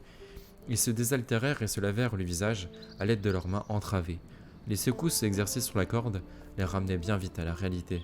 « Qu'est-ce que vous m'avez ramené encore » demanda un chevalier grand et élancé, revêtu d'une armure en fer forgé, couverte de plaques d'or, qui frappait en rythme une masse d'armes contre son bouclier, ornementé en forme d'amande. « Ne dites pas que ce sont encore des espions. »« Des espions ou des déserteurs, » confirma le fils d'Anselme Aubry. « On les a attrapés au camp de la Cholta quand nous avons liquidé le détachement des Nilfgaardiens. Ce sont indubitablement des éléments suspects. » Le chevalier en armure dorée pouffa, puis observa plus attentivement Jasquier, et, son visage jeune mais sévère, s'éclaira soudain. « Imbécile ! Détache-les immédiatement. Ce sont des espions, à la solde de Nilfgaard, s'enflamma Pilier Noir de la famille Papebroek. Surtout celui-là, tiens, le gredin, qui n'a pas sa langue dans sa poche. Il prétend être poète, le vaurien. Il ne t'a pas trompé, dit en souriant le chevalier en armure dorée. C'est le barde Jasquier, je le connais. Enlevez-lui ses liens, à l'autre aussi. Vous êtes sûr, monsieur le comte ? C'était un ordre, chevalier Papebroek. Et toi qui te demandais à quoi je pouvais bien te servir, grommela Jasquier en s'adressant à Gérald et en frottant ses poignets que les entraves avaient engourdis. Au moins maintenant tu le sais, Ma renommée me précède. On me connaît, et partout je suis respecté. Bon, t'as un peu traîné dans la terre avant, mais effectivement, au final, ça va. Occupé à masser ses propres poignets, son coude et son genou endolori, Gérald s'abstint de tout commentaire. Daignez pardonner le zèle de ces jeunes hommes, déclara le chevalier qui avait le titre de comte. Il voit des espions nilfgaardiens partout. À chaque expédition, ils en ramènent ainsi plusieurs qui paraissent suspects. Ceux qui, d'une manière ou d'une autre, se distinguent au milieu de la populace en fuite. Et vous, noble Jasquier, le moins que l'on puisse dire, c'est que vous vous distinguez. Comment vous êtes retrouvé dans le camp de Sholta, avec les fugitifs? Je venais de Diligen, j'étais en route pour Maribor, mentit Jasquier en parlant d'une voix égale. Lorsque nous sommes tombés dans cet enfer, moi et mon collègue de plume. Vous le connaissez certainement, il se nomme Géraldus. Mais bien sûr que je le connais, j'ai lu ses œuvres, se vanta le chevalier. C'est un honneur pour moi, messire Géraldus.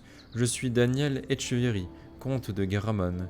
Sur l'honneur, maître Jasquier, beaucoup de choses ont changé depuis le temps où vous chantiez à la cour du roi Foltest. Ah, petit bouffon. Indubitablement. Et celui-là, j'ai jamais lu autant de fois indubitablement que dans ce chapitre. Qui aurait pu penser, ajouta le comte en se rembunissant, que les choses en arriveraient là. Verden a rendu les armes devant Émir. Bruges est pratiquement battue. Soden est en feu. Et nous reculons sans cesse, pardon. Je voulais dire que nous effectuons une manœuvre tactique. Les Nilfgaardiens brûlent et pillent tout ce qu'ils trouvent sur leur passage. Ils ont quasiment atteint Lina. Il s'en faut de peu pour qu'ils encerclent les forteresses de Mayenne et Razwan. Quant à l'armée témérienne, elle poursuit toujours cette manœuvre. Lorsque j'ai vu l'hélice sur vos pavois près de la Sholta, dit Jasquier, j'ai pensé que c'était déjà l'offensive.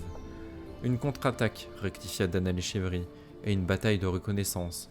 Nous avons traversé Lina, nous avons massacré plusieurs détachements nilfgaardiens, ainsi que des commandos de Scoatel qui propageaient les incendies.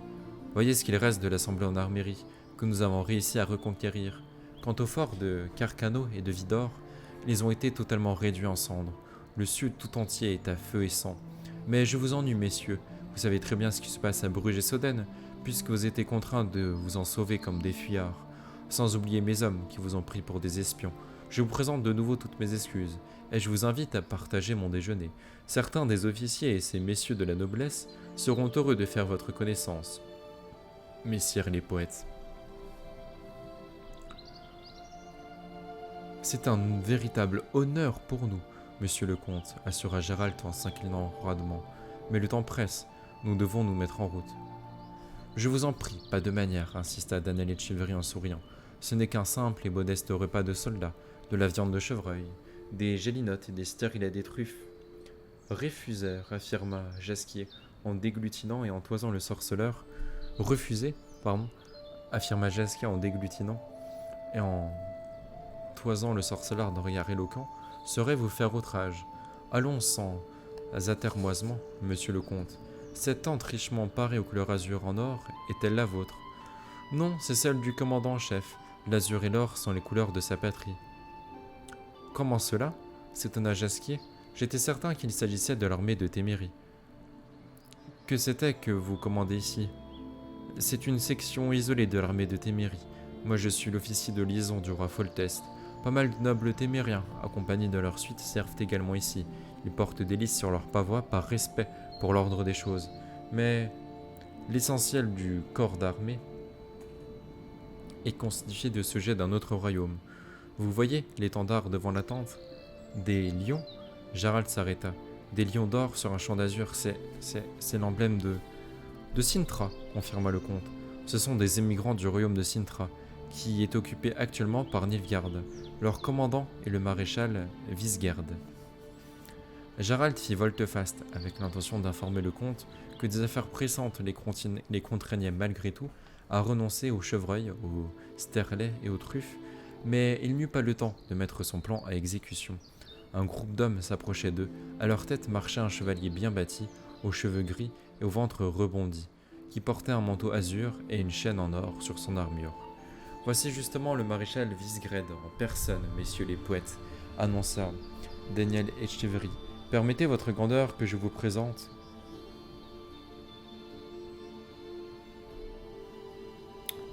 Aïe aïe aïe.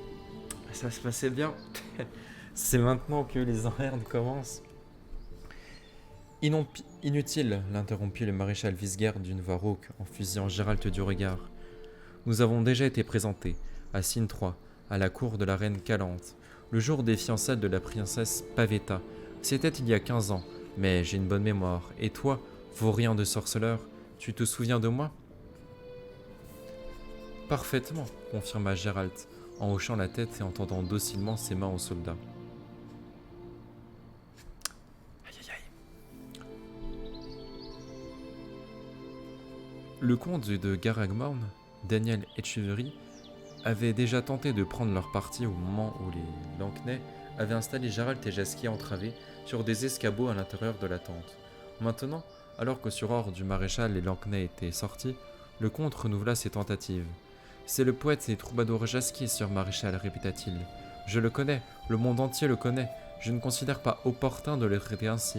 Je vous donne ma parole de chevalier que ce n'est pas un espion nilfgaardien. Ne donnez pas votre parole trop promptement, gronda Visgard sans quitter le prisonnier des yeux. C'est peut-être bien un poète, mais puisqu'on l'a attrapé en compagnie de ce gredin de sorceleur, moi, je ne m'en porterai pas garant. Apparemment, vous ne voyez toujours pas quel genre d'oiseau est tombé dans nos filets. Un sorceleur? Et comment? Gérald, qu'on surnomme le loup blanc, ce même vaurien qui a revendiqué son droit sur Cyrilla, la fille de Pavetta, la petite fille de Calante, cette même Syrie dont on parle tant en ce moment. Vous êtes trop jeune, comte, pour vous rappeler l'époque où de nombreuses cours royales ont été ébranlées par cette affaire, mais il s'avère que moi, j'ai été un témoin oculaire. Et quel est donc ce lien qui l'unit à la princesse Cyrilla? Ce chien-là, dit Visgard en désignant Gérald du doigt, a contribué à marier Pavetta à la fille de Calante, à Duny, un vagabond inconnu qui venait du sud. De cette répugnante union est née Cyrilla, le fruit de leur vertueuse conspiration, car vous devez savoir que, bien avant déjà, ce bâtard de Duny avait promis la petite en récompense au sorceleur s'il rendait le mariage possible, le droit de surprise.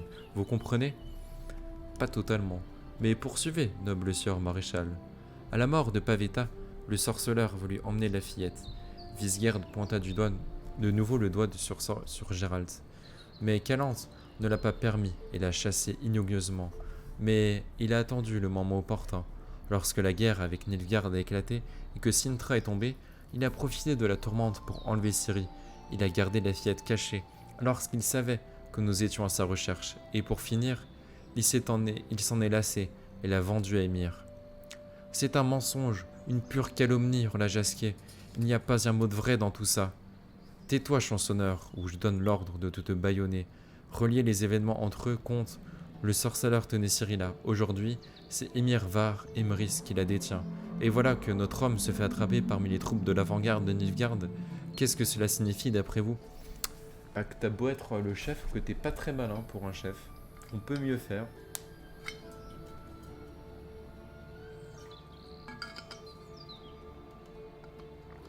Et que, en plus d'être pas très malin, tu es un gros rageux. C'est mon analyse de la situation que je fais. Je ne pense pas me mouiller.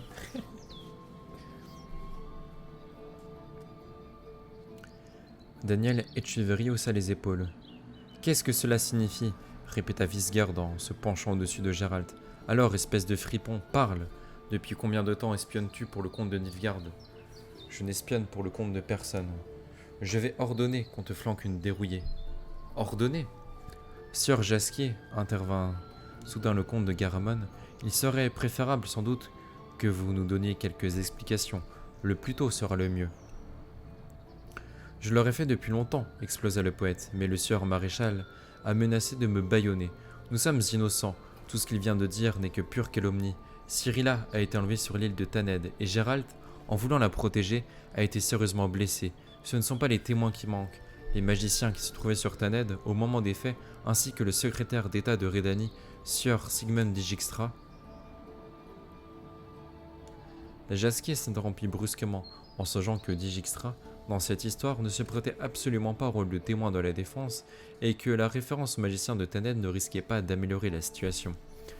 Quelle absurdité, reprit-il rapidement, et d'une voix sonore, d'accuser Gérald d'avoir enlevé Ciri à Sintra. Gérald a découvert la fillette alors qu'elle errait dans la ville après le massacre, et il l'a cachée non pas de vous, mais des agents de Nilfgaard qui la traquaient. et j'ai été moi-même arrêté par ces agents qui m'ont mis en supplice afin que je révèle l'endroit où se cachait Ciri. Je n'ai pas dit un seul mot. Quant à ces agents, ils pourrissent aujourd'hui sous terre. Ils ne savaient pas à qui ils avaient affaire. Votre courage, intervint le comte, ne servit à rien pourtant. Finalement, Émir détient Ciri. Il est de notoriété publique qu'il a l'intention de l'épouser et d'en faire l'impératrice de Nilfgaard. Pour l'instant, il l'a proclamée reine de Cintra et des alentours, ce qui nous vaut quelques soucis. Ah mais ça c'est pas de sa faute après. Émir, constata le poète, pouvait placer qui il voulait sur le trône de Cintra.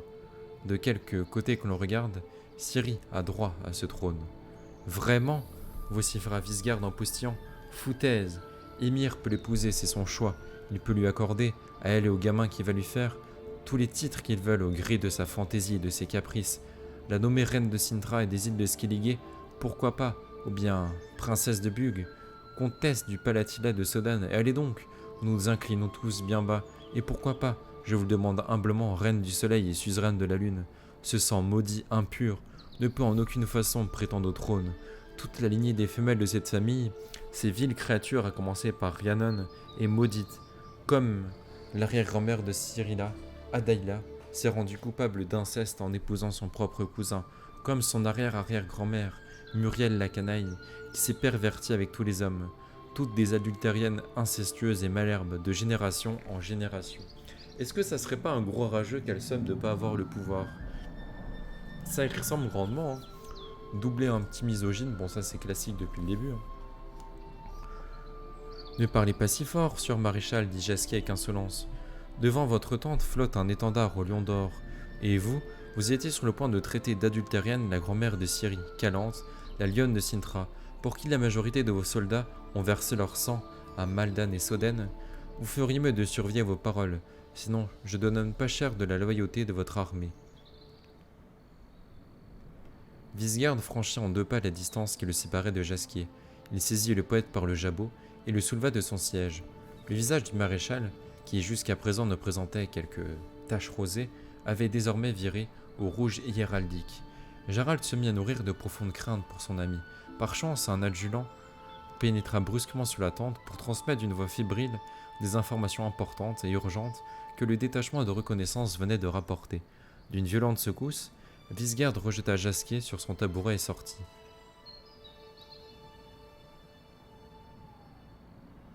Ouf, gémit le poète en balançant la tête d'un côté puis de l'autre. Il s'en est fallu de peu qu'il m'étrangle. Pouvez-vous desserrer un peu mes liens, monsieur le comte? Non, sieur Jasquier, je ne puis. Vous prêtez foi à ces allégations? Vous nous prenez pour des espions? Peu importe ce que je crois, je suis dans l'impossibilité de vous libérer. Tant pis, Jasquier toussa. Quelle mouche a piqué votre maréchal par le diable? Pourquoi s'est-il soudain jeté sur moi comme un aigle sur sa proie? Daniel Etcheverry eut un sourire en coin. En évoquant la loyauté de ses soldats, vous avez involontairement ouvert une plaie mal cicatrisée, sieur poète. Comment ça? Quelle plaie? Ces soldats ont été sincèrement affectés par la disparition de la dite Cyrilla lorsque les nouvelles de sa mort leur sont parvenues. Puis, le bruit a circulé que la petite fille de Calante était en vie, qu'elle était à Nilfgaard, et se réjouissait des grâces d'Émir. À cette nouvelle, un très grand nombre de soldats ont déserté. Rendez-vous compte que ces gens ont abandonné leur foyer et leur famille, se sont précipités à Soden et à Bruges, en Témérie, car ils voulaient se battre pour Cintra, pour le sang de Calante. Ils voulaient lutter pour la libération du pays, chasser les envahisseurs de Cintra, veiller à ce que l'héritière de Calante récupère son trône. Et que s'est-il passé? La descendance de Calante revient sur le trône de Cintra, dans la gloire et les honneurs, en tant que marionnette d'Émir qu'il a enlevé. Émir l'épouse. Il veut la placer à ses côtés sur le trône impérial, confirmer ses titres et son greffe. Agit-on ainsi avec une marionnette? Les ambassadeurs de Kovir ont vu Cyrilla à la cour impériale. Ils affirment qu'elle ne donnait pas l'impression d'avoir été amenée de force. Cyrilla, l'unique héritière du trône de Cintra, retrouve son titre en tant qu'alliée de Nilfgaard. Voilà les nouvelles qui se sont propagées parmi les soldats. Répandu par les espions nilfgaardiens. Je sais cela, dit le comte en hochant la tête, mais les soldats l'ignorent. Quand nous mettons la main sur des déserteurs, ils sont condamnés à être pendus. Pourtant, je les comprends un peu, ce sont des Cintrasiens. Ils veulent se battre pour leur propre maison, sous leur propre commandement et leur étendard, pas au nom de la Témérie. Ils voient bien qu'ici, dans cette armée, leur lion d'or s'incline devant les lys témériens. Vizgerd avait 8000 soldats, parmi lesquels 5000 étaient originaires de Cintra, les autres étant des hommes des troupes auxiliaires témériennes ou des chevaliers volontaires de Bruges et de Soden. À l'heure actuelle, le corps d'armée compte 6000 hommes, et les déserteurs sont principalement des hommes de Cintra. L'armée de Vizgerd a été décimée avant même de s'être battue. Vous comprenez ce que cela signifie pour lui? Oui, que c'est une grosse victime. C'est tout.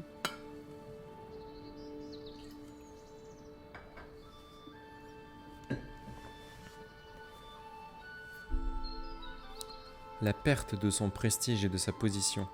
Effectivement, il suffit que quelques centaines d'hommes encore désertent, et le roi Foltest le remontrera son sceptre. Déjà, à l'heure actuelle, il est difficile d'accorder à ce titre l'armée cintrasienne.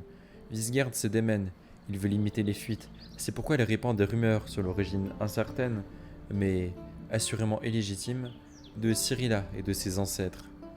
Des propos que vous écoutez non sans dégoût compte ne put s'empêcher de commenter Gérald. Vous avez remarqué, dit Daniel Etcheverry avec un léger sourire. Eh bien oui, Vizgerd ignore mes origines. Pour être bref, je suis apparenté à la dite Cyrilla. Muriel, la comtesse de Garamond, surnommée la canaille magnifique, l'arrière-arrière-grand-mère de Cyrilla, était également mon arrière-arrière-grand-mère. Des légendes circulent dans ma famille sur ces conquêtes amoureuses. Néanmoins, il m'est déplaisant d'entendre le comte Vizgerd imputer à mon aïeul des tendances incestueuses et un nombre incalculable de coucheries. Mais je ne réagis pas, parce que je suis un soldat. Me comprenez-vous bien, messire? Oui, répondit Gérald. Non, fit Jasquier. Vizgerd est le chef de ce corps d'armée, qui fait partie de l'armée témérienne. Et entre les mains d'émir, Cyrilla représente un danger pour le corps, donc pour l'armée, et par là même pour mon roi et mon pays. Je n'ai pas l'intention de contredire les rumeurs colportées par Vizgerd au sujet de Syrie et de miner l'autorité du commandement. J'ai l'intention de l'appuyer dans sa démonstration qui vise à prouver que Cyrilla est une bâtarde et qu'elle n'a pas le droit au trône. Il n'est pas question que je m'oppose au maréchal. Non seulement je ne me remettrai pas en cause des décisions et ses ordres, mais je les soutiendrai et les exécuterai s'il le faut. Le sorceleur affiche un sourire oblique. Maintenant tu comprends sans doute, Jasquier. Monsieur le comte ne nous a jamais pris pour des espions, pas même une seconde.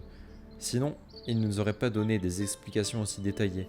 Monsieur le comte sait que nous sommes innocents, mais il ne bougera pas le petit doigt lorsque Vizgerd prononcera sa sentence. Cela signifie-t-il que... Le comte détourna le regard. Vizgerd, dit-il à voix basse et furieux, vous avez eu une sacrée déveine de tomber entre ses mains. Surtout vous, sieur sorceleur. Pour sieur Jasquier, je m'efforcerai de... Il fut interrompu par l'entrée de Vizgerd, toujours rouge de colère et soufflant comme un bœuf. Le maréchal s'approcha de la table, balançant sa masse d'armes sur la carte qui était déposée, puis il se tourna vers Gérald et le transperça du regard. Le sorceleur ne baissa pas les yeux. Le Nilfgaardien blessé que le détachement a attrapé, commença Vizgerd, a réussi à arracher ses bandages en chemin et a perdu beaucoup de sang. Il n'a pas repris connaissance. Il a préféré mourir plutôt que de se soumettre. Nous voulions l'utiliser, et lui avons filé encore, et lui nous a filé entre les doigts. Il est mort, et nous n'avons rien d'autre, hormis son sang sur les mains. C'était un homme d'honneur. Dommage que les sorceleurs n'inculquent pas ces principes aux enfants royaux dont ils prennent en charge l'éducation. Gérald se taisait, mais ne baissait toujours pas le regard. Eh bien, monsieur l'excentrique, créature de l'enfer, qu'as-tu appris à la Cyrilla que tu as élevée? Comment l'as-tu éduquée? Tous peuvent le deviner. Cette bâtarde se vautre dans le trône nilfgaardien comme si de rien n'était, et lorsqu'Émir l'amènera dans sa couche, elle écartera volontiers les cuisses, cette margoton. La colère vous égare, grommela Jasquier. Est-ce bien chevaleresque, sieur maréchal, de charger une enfant de toutes les fautes, une enfant qu'Émir a ravie par la force? Contre la force aussi, il existe des moyens chevaleresques précisément, des moyens royaux même. Si elle était véritablement de sang royal, elle aurait agi en conséquence. Un couteau, ça se trouve, ou encore des cisailles, un morceau de verre, un poinçon même. Elle aurait pu, la garce, se mordre les poignets jusqu'au sang, se pendre avec sa chaussette. Je ne veux pas vous écouter davantage, sieur Vizgard, gronda Gérald à voix basse. Le maréchal fit crisser ses dents, il se pencha. Tu ne veux pas, répéta-t-il d'une voix tremblante de colère. Ça tombe bien, parce que je n'ai rien à te dire de plus, moi non plus. Ou plutôt, si, une seule chose encore. Ce jour-là, à Cintra, il y a 15 ans de cela, on a beaucoup parlé de destinée.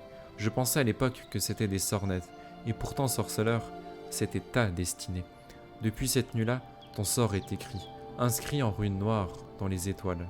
Ciri, la fille de Pavetta, est ta destinée. Elle présidera aussi à ta mort, car à cause d'elle, à cause de cette Ciri, tu vas être perdu.